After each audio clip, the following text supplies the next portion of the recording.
بطلوا شكوى يا جماعة. الأزواج والزوجات، مش عارفة دي موضة ولا إيه بالظبط.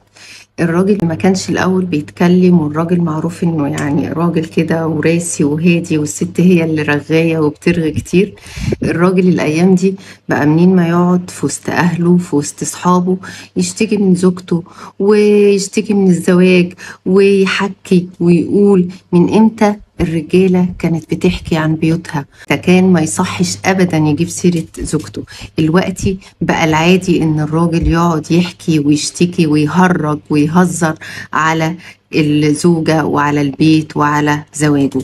وكذلك الست بقت تتكلم وتحكي، وطول الوقت بتشتكي من زوجها وبتشتكي من اللي بيعمله وبتشتكي من اللي بيحصل وبتشتكي وبتشتكي. كتر الشكوى بيخليها تتبروز وتكبر اكتر في مخنا وفي عينينا، ولو احنا قادرين نعديها مش هنعرف نعديها بعد شوية، لاننا كل ما بنحكي عنها وكل ما بنتكلم عليها بتتبروز اكتر في دماغنا، وبيبقى عليها سبوت كبير وبتبقى اكبر من حجمها.